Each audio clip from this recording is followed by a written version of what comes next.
Hi. As we start looking at accounting standards, I thought it was probably a good idea to look at a set of financial statements, Virgin Australia Holdings Limited.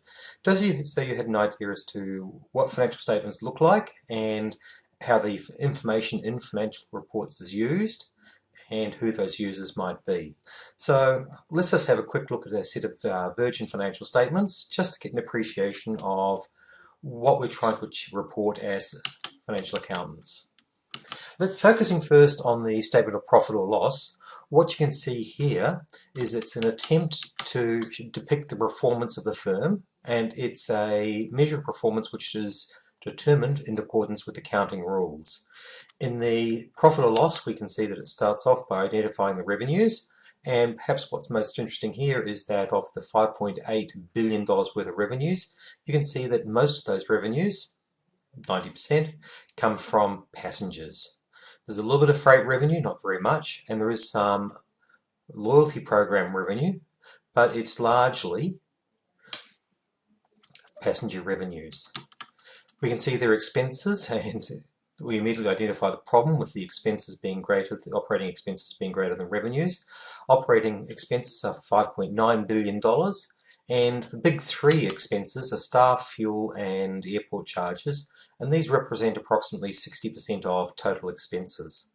Now, the challenge for Virgin, and for any airline for that matter, is they tend not to have much control over fuel and airport charges. Probably the expense they have the most control over is staff, and even that's limited. So it's quite a challenge for them to manage their expenses. Overall, we can see that Virgin reported a loss of $315 million, and that was better than last year, but it's still a loss. Who cares about this? Well, if we just think about who users of financial statements might be, and we can identify this, and if we look at the income statement, we can see that all the people who have transactions or relations with Virgin. If we start off with customers, they're the people that Virgin gets its revenues from. They're pre-paying tickets, and they certainly hope that Virgin is there when they come to take those flights.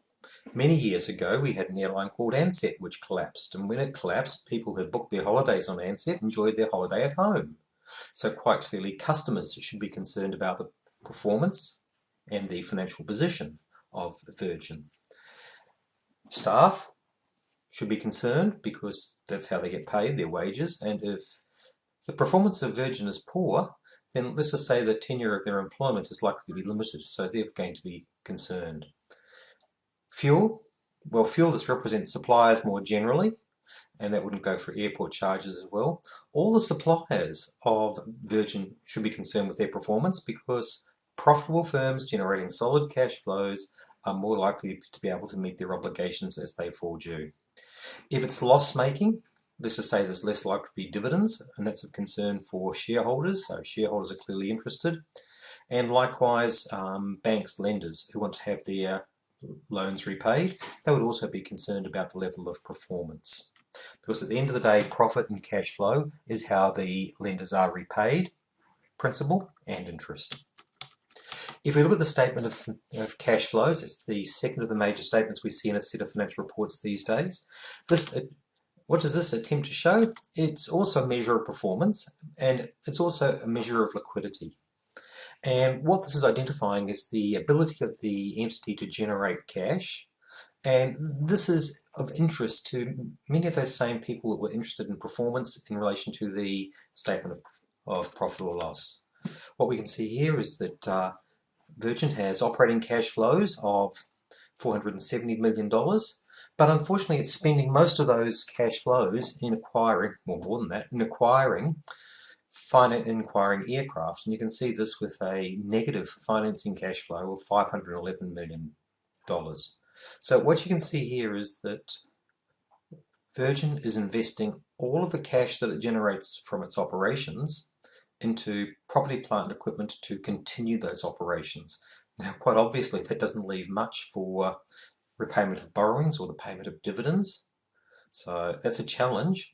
And you can see that whilst Virgin was able to increase its closing cash balance to almost $1.7 billion, The problem with this is that it's done that largely by having additional borrowings in the period. And so you can see that there are some clear challenges that are arising on the horizon for Virgin here. Who cares? Well, quite obviously, the lenders who want to be repaid, and it's not obvious that Virgin is generating a lot of cash to repay their borrowings. Shareholders who want a dividend, and also at the end of the day, it's the suppliers who want to be paid for the goods and services that they provide.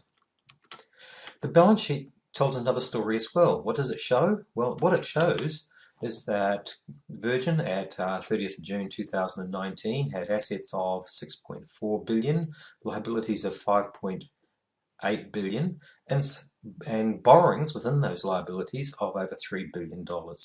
So what this tells us is that Virgin has a very high leverage ratio, and this leverage ratio has been accentuated or made more problematic by loss making in prior periods.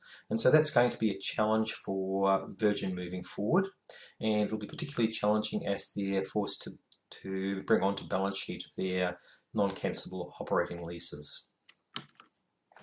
We can also see that they have an excess of current liabilities over current assets, which would normally be considered a measure of liquidity.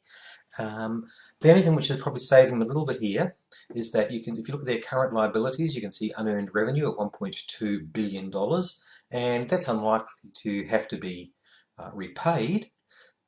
But what it does indicate is that if there is any slowdown in their level of activity, their provision of services, then it is likely that this level of unearned revenue is going to slowly decline, and that is going to represent a problem for the entity.